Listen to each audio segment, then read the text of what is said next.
ಒಂದು ಕಡೆ petrol diesel ಬೆಲೆ ಏರಿಕೆ ಆಗ್ತಾ ಇದೆ, ಮತ್ತೊಂದು ಕಡೆ ರಾಜ್ಯ ಸರ್ಕಾರ ಈಗ ಗೃಹಲಕ್ಷ್ಮಿ ಆಗಿರ್ಬೋದು, ಗೃಹ ಜ್ಯೋತಿಗೆ ಸಂಬಂಧಪಟ್ಟಂತೆ ಬಹಳಷ್ಟು ಫಲಾನುಭವಿಗಳು ಈಗಾಗಲೇ ಅದರ ಫಲನ ಪಡೆದಿರುವಂಥದ್ದು. ಸದ್ಯ ಬಯೋಮೆಟ್ರಿಕ್ ಸಿಸ್ಟಮ್ ಅನ್ನು ತರೋದಕ್ಕೆ ಹೊರಟಿರುವಂಥದ್ದು. ಒಂದು ಕಡೆ ಇದಕ್ಕೆ ಮತ್ತಷ್ಟು ಹಣ ಕೂಡ ವೆಚ್ಚ ಆಗುತ್ತೆ. ಯಾಕಂದರೆ ಈ ಹಿಂದೆ ಕೂಡ ನಾವು ನೋಡಿರ್ಬೋದು, ಗೃಹ ಜ್ಯೋತಿ ಆಗಿರ್ಬೋದು, ಗೃಹಲಕ್ಷ್ಮಿ ಆಗಿರ್ಬೋದು, ಪಂಚ ಗ್ಯಾರಂಟಿ ಯೋಜನೆಗಳನ್ನು ಆನ್ಲೈನ್ ಮೂಲಕ ಬುಕ್ಕಿಂಗ್ ಮಾಡಬೇಕಿತ್ತು. ಈ ಸಂದರ್ಭದಲ್ಲಿ ಅಲ್ಲಿ ಸಿಬ್ಬಂದಿಗಳಾಗಿರ್ಬೋದು, ಕರೆಂಟ್ ಆಗಿರ್ಬೋದು, ಪ್ರತಿಯೊಂದಕ್ಕೆ ಕೂಡ ಅಲ್ಲಿ ಕೂಡ ವೆಚ್ಚ ತಗೊಳ್ಳಿತ್ತು. ಮತ್ತೆ ಬಯೋಮೆಟ್ರಿಕ್ ಮಾಡುವಾಗ ಮತ್ತೆ ಸಿಬ್ಬಂದಿಗಳ ನಿಯೋಜನೆ ಮಾಡಬೇಕು, ಮತ್ತೆ ಸರತಿ ಸಾಲಲ್ಲಿ ನಿಲ್ಲಬೇಕು. ಈ ಸಂದರ್ಭದಲ್ಲಿ ಮತ್ತೆ ಅಂದರೆ ಕರೆಂಟ್ ಆಗಿರ್ಬೋದು, ಆನ್ಲೈನ್ ಪ್ರೊಸೆಸ್ಗಳು ಕೂಡ ಇಲ್ಲಿ ವೆಚ್ಚವಾಗುತ್ತೆ. ಸೊ ಎಲ್ಲೋ ಒಂದು ಕಡೆ ರಾಜ್ಯದ ಜನತೆ ಈಗ ಕಷ್ಟದ ಸಂದರ್ಭದಲ್ಲಿದ್ದಾರೆ. ಯಾಕಂದರೆ ಈಗಾಗಲೇ ಯುದ್ಧದ ಪರಿಣಾಮ ಪೆಟ್ರೋಲ್ ಡೀಸೆಲ್ ಗ್ಯಾಸ್ನ ದರ ಏರಿಕೆಯಾಗಿದೆ. ಆಟೋ ಚಾಲಕರ ಗೋಳು ಕೇಳೋದೇ ಬೇಡ. ಇಂತಹ ಪರಿಸ್ಥಿತಿಯಲ್ಲಿ ಇದನ್ನು ಸರಿಪಡಿಸೋದು ಬೇಕಿತ್ತ ಅನ್ನೋ ಪ್ರಶ್ನೆಯನ್ನು ಜನಸಾಮಾನ್ಯರು ಕೇಳ್ತಾ ಇದ್ದಾರೆ. ಹಾಗಾದರೆ ಜನಸಾಮಾನ್ಯರು ಏನು ಹೇಳ್ತಾರೆ, ಬನ್ನಿ ಮಾತಾಡ್ಸ್ಕೊಂಡು ಬರೋಣ.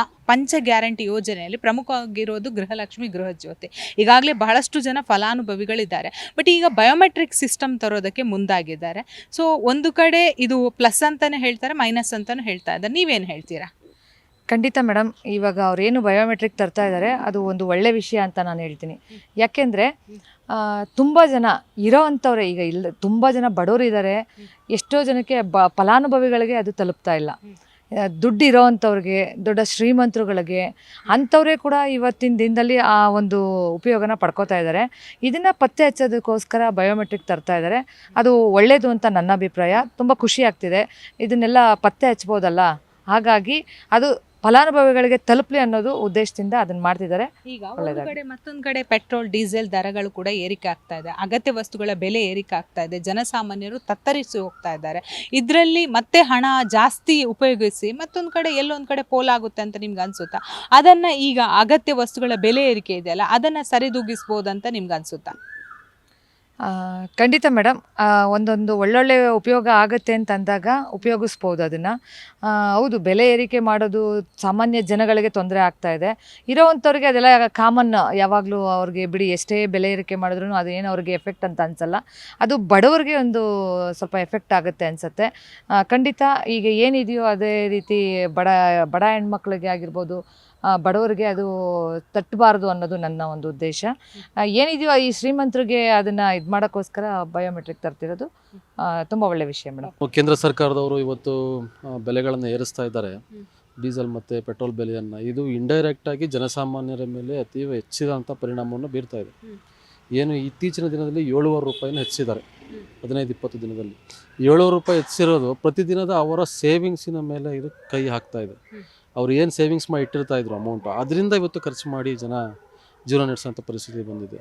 ಇದು ಮುಂದೆ ಅದೇನಾಗ್ತಾ ಇದೆ, ಆರ್ಥಿಕ ದಿವಾಳಿತನಕ್ಕೆ ಇದು ಮುನ್ನಡಿ ಇಡ್ತಾ ಇದೆ. ಕೇಂದ್ರ ಸರ್ಕಾರದ ಈ ಕ್ರಮಗಳು ಮುನ್ನಡಿ ಇಡ್ತಾ ಇದೆ ಅಂತೇಳಿ ನನಗನ್ನಿಸ್ತದೆ. ಮತ್ತೊಂದು ಕಡೆ ಸರ್, ರಾಜ್ಯ ಸರ್ಕಾರ ತೆಗೆದುಕೊಳ್ಳೋದಾದರೆ ಪಂಚ ಗ್ಯಾರಂಟಿಯನ್ನು ಕೊಟ್ಟರು. ಅದರಲ್ಲಿ ಗೃಹಲಕ್ಷ್ಮಿ ಆಗಿರ್ಬೋದು, ಗೃಹ ಜ್ಯೋತಿ ಎಲ್ಲರಿಗೂ ಕೂಡ ಮನೆ ಕೊಟ್ಟರು. ಈಗ ಬಯೋಮೆಟ್ರಿಕ್ ಇಂಪಾರ್ಟೆನ್ಸ್ ಅಂತ ಹೇಳ್ತಾ ಇದ್ದಾರೆ, ಅಂದರೆ ಅನರ್ಹರನ್ನು ಕಂಡುಹಿಡಿಯೋದು. ಇದು ಇವರಿಗೆ ಮೊದಲೇ ಗೊತ್ತಿರಲಿಲ್ವಾ? ಈಗ ಇದಕ್ಕೆ ಮತ್ತಷ್ಟು ಖರ್ಚುಗಳಲ್ಲ. ಎಲ್ಲೋ ಒಂದು ಕಡೆ ರಾಜ್ಯ ಸರ್ಕಾರ, ಕೇಂದ್ರ ಆಗಿರ್ಬೋದು, ಫಸ್ಟ್ ಒಂದು ಕೆಲಸವನ್ನು ಮಾಡುತ್ತೆ, ಅದಾದಮೇಲೆ ಮತ್ತೆ ಬೇರೆ ಕೆಲಸ ಮಾಡುತ್ತೆ. ಸೊ ಇಲ್ಲಿ ಹಣ ಪೋಲಾಗ್ತಿದೆ. ಸೊ ಇದನ್ನು ಜನರ ಮೇಲೆ ಬರೆ ಆಗ್ತಾ ಇದೆ, ನಿಮ್ಗೆ ಅನಿಸ್ತಾ ಇಲ್ವಾ? ಖಂಡಿತವಾಗೂ ಏನಂತ ಹೇಳಿದ್ರೆ, ಇವರು ಒಂದು ಕಡೆ ಏನು ಉಚಿತವಾಗಿರ್ತಕ್ಕಂಥ ಭಾಗ್ಯಗಳನ್ನ ಕೊಡ್ತೀವಿ ಅಂತ ಹೇಳ್ತಾರೆ. ಮತ್ತೊಂದು ಕಡೆ ಇವತ್ತು ಸಬ್ ರಿಜಿಸ್ಟ್ರು ಚಾರ್ಜಸನ್ನು 7% ಜಾಸ್ತಿ ಮಾಡಿದ್ದಾರೆ, ಮತ್ತು ಹಲವು ಸುಂಕಗಳನ್ನ ಜಾಸ್ತಿ ಮಾಡಿದ್ದಾರೆ. ಆಮೇಲೆ ರಿಜಿಸ್ಟ್ರೇಷನ್ ಮಾಡೋದಕ್ಕೆ, ಸೇಲ್ ಅಗ್ರಿಮೆಂಟ್ ಮಾಡೋದಕ್ಕೆಲ್ಲ ಮೊದಲು ನಾವೇನು ಮಾಡ್ತಾಯಿದ್ವಿ, 100 ರೂಪೀಸ್ ಪೇ ಮಾಡ್ತಾಯಿದ್ವಿ. ಇವತ್ತು ಸೇಲ್ ಕನ್ಸಿಡ್ರೇಷನ್ ಮೇಲೆ ಮಿನಿಮಮ್ 500 ರೂಪೀಸ್ ಇವತ್ತು ಸ್ಟಾಂಪ್ ಡ್ಯೂಟಿಯನ್ನು ಪೇ ಮಾಡಬೇಕಂತ ಪರಿಸ್ಥಿತಿ ಬಂದಿದೆ. ಇದೆಲ್ಲ ಜನಸಾಮಾನ್ಯರ ಮೇಲೆ ಹೊರೆನೇ. ಲಿಕ್ಕರ್ನ ಮೇಲೆ ಟ್ಯಾಕ್ಸನ್ನು ಜಾಸ್ತಿ ಮಾಡಿದ್ದಾರೆ. ಇದು ಎಲ್ಲ ಒಂದು ಕಡೆ ಒಂದು ಕೈಯಲ್ಲಿ ನಾವು ಕೊಡ್ತಾ ಇದ್ದೀವಿ, ಇನ್ನೊಂದು ಕೈಯಲ್ಲಿ ಕಿತ್ಕೋತಾ ಇದ್ದೀವಿ ಅನ್ನೋಂಥ ಪರಿಸ್ಥಿತಿ. ಈಗ ಸ್ಯಾಲ್ರಿಯನ್ನು ತೆಗೆದುಕೊಳ್ಳೋದಾದರೆ ನೀವೊಂದು ನ್ಯಾಯವಾದಿ, ಪ್ರತಿ ತಿಂಗಳು ಬರುವಂತಹ ಸ್ಯಾಲ್ರಿ ಅಷ್ಟೇ ಇರುವಂಥದ್ದು, ಅದು ಹೆಚ್ಚು ಮಾಡಬೇಕಂತ ನಿಮ್ಗೆ ಅನಿಸುತ್ತಾ? ಖಂಡಿತವಾಗೂ ಈಗ ಏನಾಗಿದೆ, ನಾವು ಸ್ಯಾಲ್ರಿ ಫೀಸ್ಗಳನ್ನ ನಾವು ನ್ಯಾಯವಾದಿಯಾಗಿ ನಮ್ಗೆ ಯಾವುದೇ ಪರ್ಟಿಕ್ಯುಲರ್ ಸ್ಯಾಲ್ರಿ ಇರೋದಿಲ್ಲ.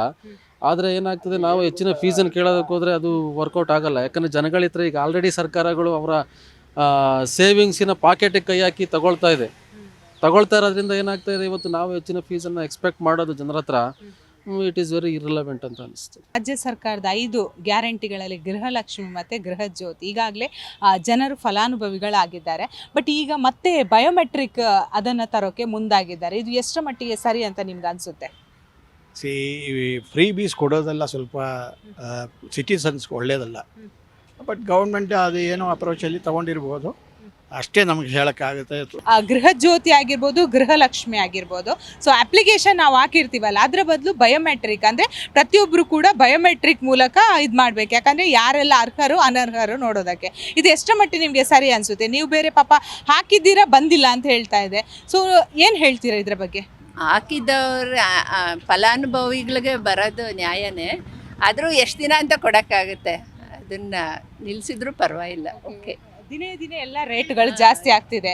ಸೊ ಒಂದು ಮಹಿಳೆಯಾಗಿ ಏನು ಹೇಳ್ತೀರಾ? ಯಾವತ್ತೇ ಆದರೂ ಯಾರಾದರೂ ಕೊಡೋದಕ್ಕೆ ನಾವು ಡಿಪೆಂಡ್ ಆಗಿರಬಾರ್ದು. ಸ್ವಂತ ದುಡಿಮೆಯಿಂದ ನಮ್ಮ ಬೇರೆ ಇದರಲ್ಲಿ ಸುಮ್ಮನೆ ಬರೋದಕ್ಕೆ ಅದು ಎಷ್ಟು ದಿನ ಸಾಧ್ಯ? ಲೈಫ್ ಲಾಂಗ್ ಕೊಡೋಕ್ಕಾಗುತ್ತಾ? ನಮ್ಮ ಸ್ವಂತ ದುಡಿಮೆಯಿಂದ ನಾವು ಇದು ಗೃಹಲಕ್ಷ್ಮಿ ಆಗಲಿ ಯಾವುದೇ ಆಗಲಿ ನಾವು ಅದನ್ನು ನಾವು ತೊಗೊಳೋದನ್ನು ಅದ್ರ ಬಗ್ಗೆ ನಮ್ಗೆ ಇನ್ನೂ ಆ ಥರ ಏನಾದರೂ ಉದ್ಯೋಗದ ಬಗ್ಗೆ ಆ ಥರ ಇರೋದನ್ನು ನಾವು ಇದು ಮಾಡ್ಕೋಬೇಕು. ಅವ್ರು ಸರ್ಕಾರ ಕೊಡ್ತಾರೆ ಅಂದರೆ ಎಷ್ಟು ದಿನ ಅಂತ ನಮ್ಗೆ ಕೊಡೋಕ್ಕೆ ಸಾಕಕ್ಕೆ ಸಾಧ್ಯ ಇಲ್ಲ. ಅದೇನು ನಮಗೆ ಅವಶ್ಯಕತೆ ಇಲ್ಲ. ಈ ಸದ್ಯಕ್ಕೆ ಅನುಕೂಲ ಆಗ್ತಾ ಇರ್ಬೋದು, ಆದರೆ ಲೈಫ್ ಲಾಂಗ್ ಅದು ಏನು ಅಷ್ಟೊಂದು ಆಗುತ್ತೆ. ನಾವೇ ದುಡಿಯೋದಕ್ಕೆ ಅದು ಬೇರೆ ಉದ್ಯಮಗಳ ಬಗ್ಗೆ ಅದ್ರ ಬಗ್ಗೆ ಕೆಲಸಗಳ ಬಗ್ಗೆ ಅದ್ರ ಬಗ್ಗೆ ಇದು ಕಾನ್ಸಂಟ್ರೇಟ್ ಮಾಡಬೇಕು ಹೊರತು ಇದನ್ನು ಅವರು ಫ್ರೀಯಾಗಿ ಕೊಡೋದನ್ನು ಎಷ್ಟು ದಿನ ಕೊಡೋಕ್ಕಾಗತ್ತೆ ಸರ್ಕಾರ? ಯಾವುದೇ ಸರ್ಕಾರ ಬಂದ್ರೂ ಈ ಕಷ್ಟ ಅನಿಸುತ್ತೆ, ಮುಂದೆ ಹೆಲ್ಪ್ ಆಗೋ ಥರ ಇರಬೇಕು ಅಂತ. ಒಂದು ಕಡೆ ಬೆಲೆ ಏರಿಕೆ ಆಗ್ತಾ ಇದೆ, ಮತ್ತೊಂದು ಕಡೆ ರಾಜ್ಯ ಸರ್ಕಾರ 5 ಗ್ಯಾರಂಟಿ ಯೋಜನೆಗಳನ್ನು ಕೊಟ್ಟಿದೆ. ಅದನ್ನು ಈಗ ಮತ್ತೆ ಅದರಲ್ಲಿ ಬೇರೆ ಬೇರೆ ಚೇಂಜಸ್ ಮಾಡ್ತಾ ಇದೆ. ಅಂದರೆ ಬಯೋಮೆಟ್ರಿಕ್ ಸಿಸ್ಟಮ್ ಆಗಿರ್ಬೋದು. ಆಲ್ರೆಡಿ ಈಗ ದುಡ್ಡನ್ನು ವೇಸ್ಟ್ ಮಾಡಿದ್ದಾರೆ, ನಿಮಗೂ ಗೊತ್ತು.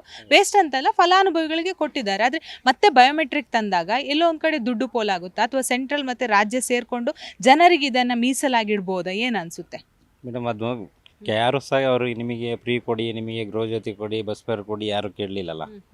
ಇದು ಇವರಿಂದ ಇವರು ಈಗೋಸ್ಕರ ಇವರು ರಾಜಕೀಯ, ಇವರು ವೋಟ್ ಬ್ಯಾಂಕ್ಗೋಸ್ಕರ ಇವ್ರು ಮಾಡ್ಕೊಂಡಿದ್ದು. ಅದು ಮಾಡ್ಕೊಂಬಿಟ್ಟು ಈಗೇನು ಹೇಳ್ತಾರೆ ಅಂತಂದರೆ ಈಗ ಕೊಡೋಕೆ ಕಷ್ಟ ಆಗುತ್ತೆ ಅಂತ ಇದು ಮಾಡ್ತಾರೆ. ಅದನ್ನು ಕೇಳಿರಲಿಲ್ವಲ್ಲ ಯಾರೂ.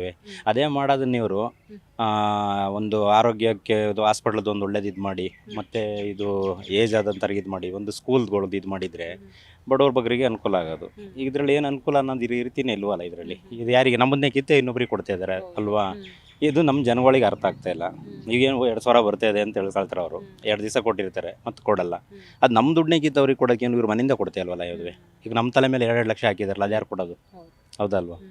ಅದು ಮೇನ್ ಇರೋದು. ಅಗತ್ಯ ವಸ್ತುಗಳನ್ನು ತೆಗೆದುಕೊಳ್ಳೋದಾದ್ರೆ ಪೆಟ್ರೋಲ್ ಡೀಸೆಲ್ಗಳು ರೈ ಅಂತ ಹೋಗ್ತಾ ಇದೆ. ಸೆಂಟ್ರಲ್ ಗೌರ್ಮೆಂಟ್ ಇದ್ರ ಬಗ್ಗೆ ಯಾವುದೇ ಇದು ಮಾಡ್ತಾ ಇದೆ. ಜನರನ್ನ ಎಲ್ಲೋ ಒಂದು ಕಡೆ ಸರ್ಕಾರ, ರಾಜ್ಯ ಆಗಿರ್ಬೋದು ಕೇಂದ್ರ, ನಿರ್ಲಕ್ಷಿಸ್ತಾ ಇದೆ ಅಂತ ನಿಮ್ಗೆ ಅನ್ಸುತ್ತಾ? ಅನಿಸ್ತಾ ಇದೆ ಮೇಡಮ್, ಅನಿಸ್ತಾ ಇದೆ. ಯಾಕೆಂದರೆ ಈಗ ಅವ್ರದ್ದು ಎಲೆಕ್ಷನ್ ಟೈಮ್ ಬಂದಾಗ ಕಮ್ಮಿ ಮಾಡಿರ್ತಾರೆ, ಎಲೆಕ್ಷನ್ ಮುಗಿದ ನಂತರ ಆಗಲೇ ಮತ್ತೆ ಜಾಸ್ತಿ ಮಾಡ್ತಾರೆ.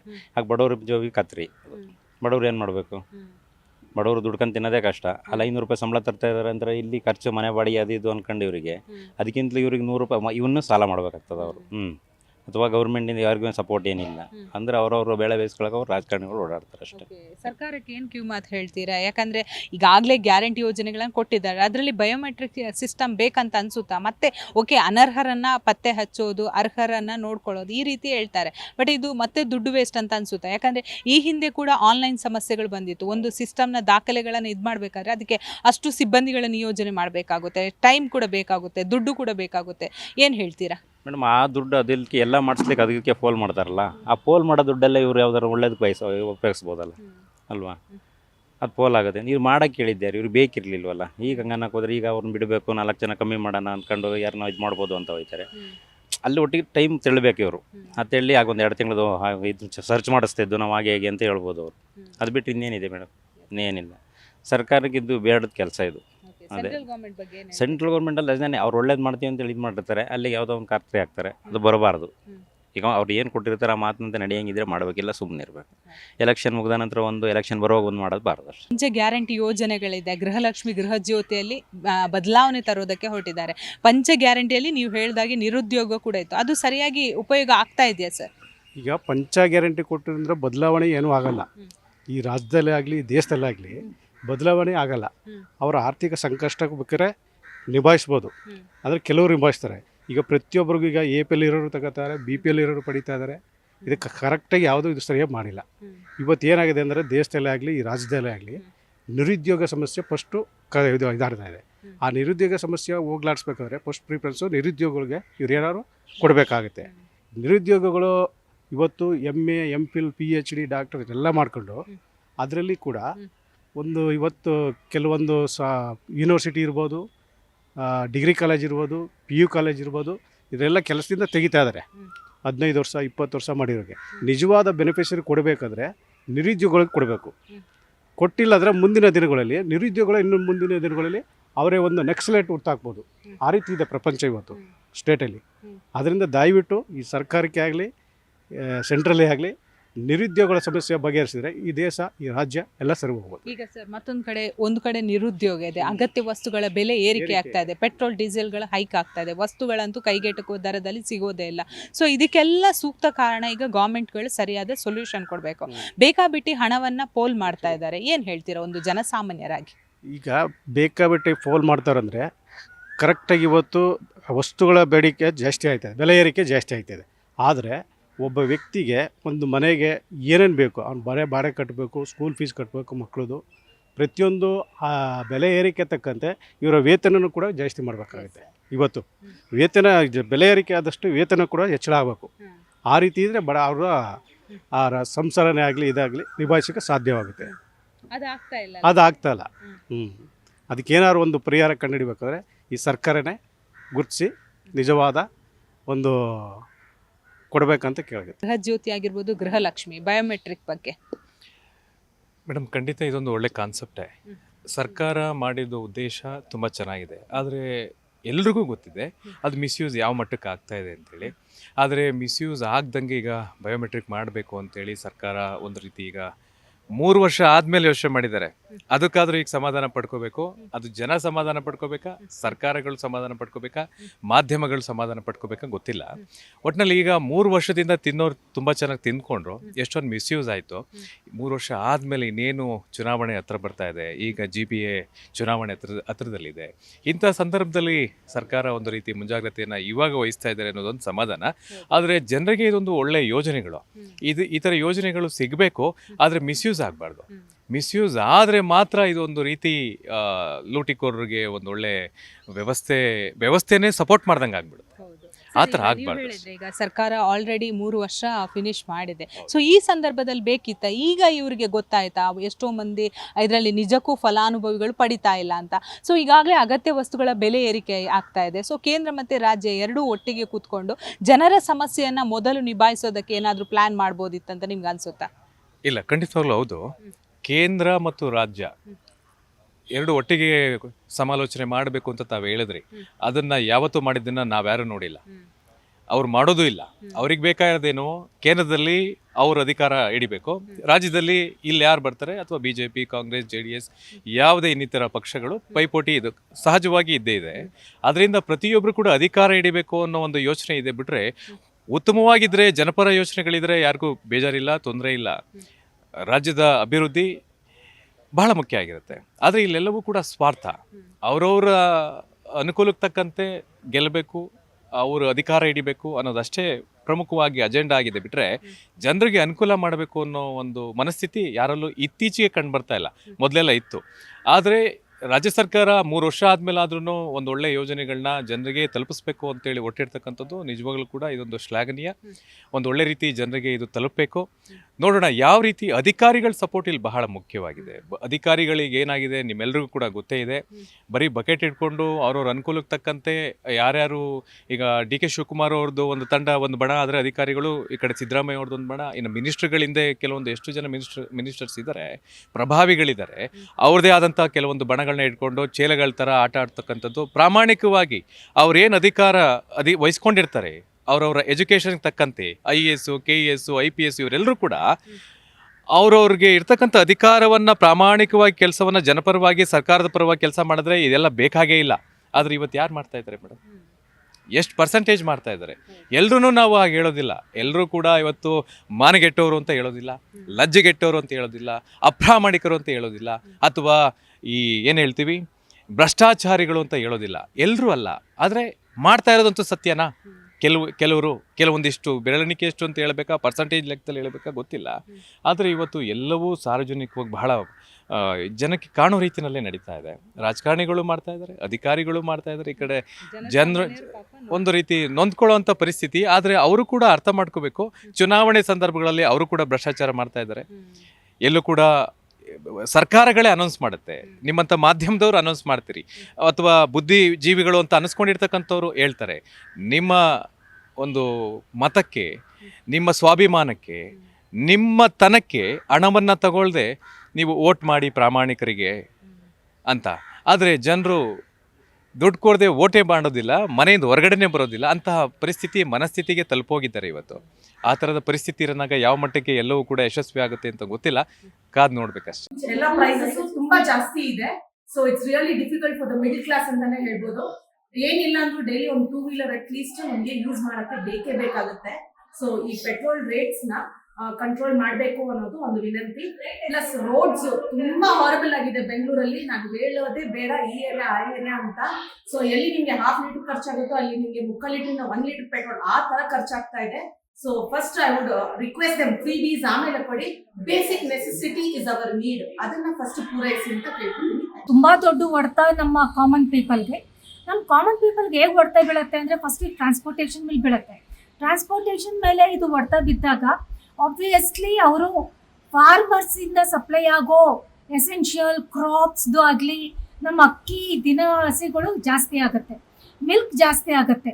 ಇನ್ನು ಸ್ವಲ್ಪ ದಿನದಲ್ಲಿ ಸ್ಕೂಲ್ಸ್ ಓಪನ್ ಆಗುತ್ತೆ, ಆ ಒಂದು ಸ್ಕೂಲ್ ಫೀಸ್ ಜಾಸ್ತಿ ಆಗುತ್ತೆ, ಟ್ರಾನ್ಸ್ಪೋರ್ಟೇಷನ್ ಜಾಸ್ತಿ ಆಗುತ್ತೆ, ಬುಕ್ಸ್ ಜಾಸ್ತಿ ಆಗುತ್ತೆ, ಅಲ್ಲಿ ಪ್ರಿಂಟ್ ಮಾಡೋ ಒಂದು ಟೆಕ್ಸ್ಟ್ ಬುಕ್ಸ್ದು ಬೆಲೆ ಜಾಸ್ತಿ ಆಗುತ್ತೆ, ಪ್ರತಿ ಒಂದು ಜಾಸ್ತಿ ಆಗುತ್ತೆ.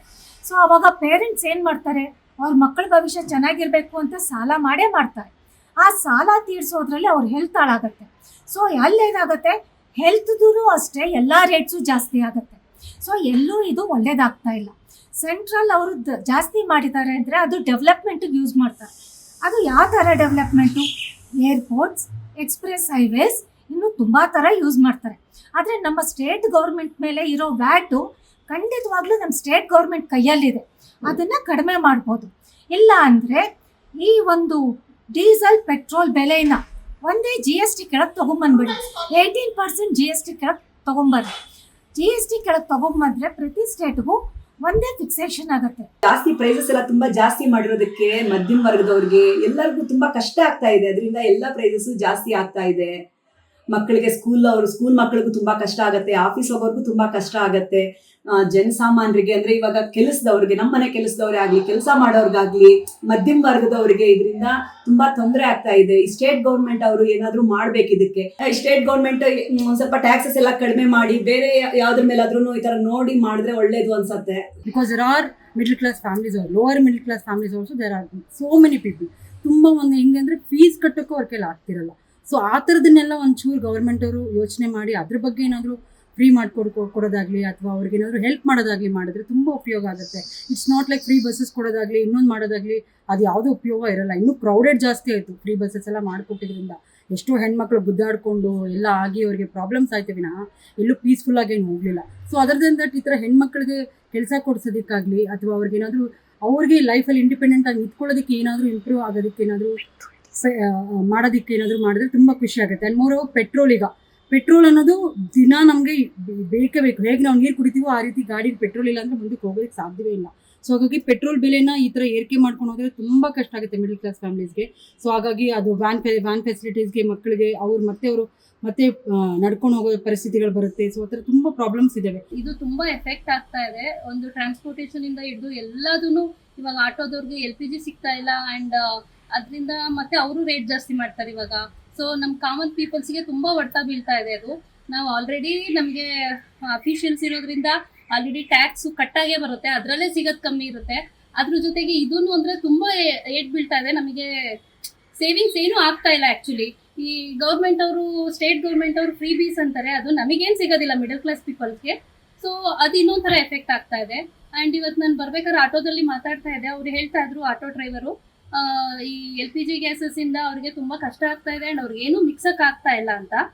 ಆ್ಯಂಡ್ ಮತ್ತು ನಾನು ನ್ಯೂಸ್ ಪೇಪರಲ್ಲಿ ನೋಡಿದೆ ಇದು KSRTCದು ಬಸ್ದು ಎಲ್ಲ ಫೇರ್ಸ್ ಎಲ್ಲ ಜಾಸ್ತಿ ಮಾಡ್ತಾರೆ ಅಂತ. ಸೊ ಬಸ್ದು ರೇಟ್ ಜಾಸ್ತಿ ಮಾಡೋ ಬದಲು ಈ ಫ್ರೀ ಪೀಸ್ ಕೊಟ್ಟಿರೋದನ್ನ ಕಡಿಮೆ ಸ್ಟಾಪ್ ಮಾಡಿದ್ರೆ ಸರಿ ಹೋಗುತ್ತೆ. ಫ್ರೀ ಪೀಸ್ ಯಾರಿಗೂ ಬೇಕಾಗಿಲ್ಲ. ಫ್ರೀ ಪೀಸ್ ಕೊಡ್ತಿರೋದು ನೀವೆಲ್ಲ ಅವ್ರು ಬೇಡದಲ್ಲೇ ಇರೋರು ಯೂಸ್ ಮಾಡ್ಕೋತಾ ಇದ್ದಾರೆ ಅಷ್ಟೇ. ಸೊ ನೀವು ಈ ಸ್ಟೂಡೆಂಟ್ಸ್ಗೆ ಇಲ್ಲ ಏಜ್ಡ್ ಪೀಪಲ್ಸ್ಗೆ ಫ್ರೀ ಪೀಸ್ ಕೊಡಿ. ಅದು ತಪ್ಪಿಲ್ಲ. ಬಟ್ ಕಾಮನ್ ಮೆನ್ಸಿಗೆ ಇದು ಬೇಕಾಗಿಲ್ಲ. ನೀವು ಒಂದ್ ಕಡೆ ಜಾಸ್ತಿ ಮಾಡೋದು, ಒಂದ್ ಕಡೆ ಎಲ್ಲರ ನಮ್ ತಲೆ ಮೇಲೆ ಹೊಡೆಯೋದು ನಮಗ್ ಬೇಕಾಗಿಲ್ಲ. ಇವಾಗ ಪ್ರೈಸಸ್ ಜಾಸ್ತಿ ಆಗೋದ್ರಿಂದ it is become very expensive. Every day to and fro travel ಮಾಡಬೇಕು ಗಾಡಿಯಲ್ಲಿ ಅಂದ್ರೆ ಪರ್ ಡೇ ಒಂದು 100 rupeesಗೆ ನಾವು ಫಿಲ್ ಮಾಡಿದ್ರೆ petrol. It used to come for some time. Now the price increase in petrol has caused a lot of difficulty. ತುಂಬಾ ಕಷ್ಟ ಆಗ್ತಾ ಇದೆ ನಮ್ಗೆ. ಇವಾಗ ನಾವೇ ಸ್ಯಾಲರಿ ನಮ್ದು ಹೈಕ್ ಆಗಿಲ್ಲ. ಈ ತರ commodities and especially petrol diesel rates ಜಾಸ್ತಿ ಆಗಿರೋದ್ರಿಂದ ನಮ್ಗೆ ತುಂಬಾ ಕಷ್ಟ ಆಗ್ತಾ ಇದೆ. ಇವಾಗ ನಮ್ಗೆ ಮಿಡಲ್ ಕ್ಲಾಸ್ ಅವ್ರಿಗೆ ಹಿಂಗ ಆಗ್ತಾ ಇದ್ರೆ ದೆನ್ ಬೇರೆ ಅವ್ರಿಗೆಲ್ಲ ಇನ್ನೂ ಜಾಸ್ತಿ ಕಷ್ಟ ಆಗುತ್ತೆ. So it is not fair that price ಮಾತ್ರ ಇನ್ಕ್ರೀಸ್ ಆಗ್ತಾ ಇರೋದು, ಬೇರೆ ನಮ್ಗೇನು ಇನ್ಕ್ರೀಸ್ ಆಗ್ತಾ ಇಲ್ಲ. So we are not very happy with this increase, and often ಇದು ಪದೇ ಇನ್ಕ್ರೀಸ್ ಮಾಡ್ತಾನೆ ಇದ್ರೆ we need to find a solution for this. ನೋಡಿದ್ರಲ್ಲ ವೀಕ್ಷಕರೇ, ಇದಾಗಿತ್ತು ಜನಸಾಮಾನ್ಯರ ಅಭಿಪ್ರಾಯ. ಈಗಾಗಲೇ ಜನಸಾಮಾನ್ಯರು ಬಹಳಷ್ಟು ರೋಸಿ ಹೋಗಿದ್ದಾರೆ. ಯಾಕಂದ್ರೆ ಒಂದು ಕಡೆ ಅಗತ್ಯ ವಸ್ತುಗಳ ಬೆಲೆ ಏರಿಕೆ ಆಗ್ತಾ ಇದೆ. ಡೀಸೆಲ್, ಪೆಟ್ರೋಲ್, ಗ್ಯಾಸ್, CNG ದರ ಅಂತೂ ದಿನೇ ದಿನೇ ಹೆಚ್ಚಾಗ್ತಾ ಇರುವಂತದ್ದು. ಜನಸಾಮಾನ್ಯರು ಜೀವನ ಮಾಡೋದೇ ಕಷ್ಟಕರ ಪರಿಸ್ಥಿತಿಯಲ್ಲಿದ್ದಾರೆ. ಈಗಾಗಲೇ ರಾಜ್ಯ ಸರ್ಕಾರ 5 ಗ್ಯಾರಂಟಿ ಯೋಜನೆಗಳನ್ನ ಜಾರಿ ತಂದಿದೆ. ಎಲ್ಲೋ ಒಂದು ಕಡೆ ಬಡ ಮಕ್ಕಳು ಆಗಿರ್ಬೋದು, ಬಡ ಹೆಂಗಸರಾಗಿರ್ಬೋದು, ಸೊ ಇದರ ಫಲಾನುಭವಿಗಳಾಗಿದ್ರು. ಸೊ ಮತ್ತೆ ಅನರ್ಹನನ್ನ ಪತ್ತೆ ಹಚ್ಚೋದಕ್ಕೆ ಬಯೋಮೆಟ್ರಿಕ್ ಸಿಸ್ಟಮ್ ತರೋದಕ್ಕೆ ಹೊರಟಿದ್ದಾರೆ. ಇದರಿಂದ ಮತ್ತಷ್ಟು ಕೋಟಿ ಹಣ ವೆಚ್ಚವಾಗೋದು ಪಕ್ಕಾ ಅಂತ ಹೇಳ್ತಾ ಇದ್ದಾರೆ. ಸೊ ರಾಜ್ಯದ ಜನತೆಯ ಕಷ್ಟವನ್ನ ರಾಜ್ಯ ಸರ್ಕಾರ ಕೂಡ ಪರಿಗಣನೆ ತೆಗೆದುಕೊಳ್ಬೇಕು. ಅಷ್ಟು ಮಾತ್ರವಲ್ಲದೆ ಕೇಂದ್ರ ಆಗಿರ್ಬೋದು, ರಾಜ್ಯ ಒಗ್ಗಟ್ಟಲ್ಲಿ ಕೆಲಸ ಮಾಡಬೇಕು. ಸುಮ್ಮನೆ ಹಣವನ್ನ ವೇಸ್ಟ್ ಮಾಡೋ ಬದಲು ಜನಸಾಮಾನ್ಯರ ಸಮಸ್ಯೆಯನ್ನ ಆಲಿಸಬೇಕು ಅನ್ನೋದು ಜನಸಾಮಾನ್ಯರ ಆಗ್ರಹವಾಗಿತ್ತು. ಬೆಂಗಳೂರಿನಿಂದ ಕ್ಯಾಮ್ರಾ ಪರ್ಸನ್ ಯಶಸ್ ಜೊತೆ ಭವ್ಯ ಸುನಿಲ್, ಜಿ ಕನ್ನಡ ನ್ಯೂಸ್.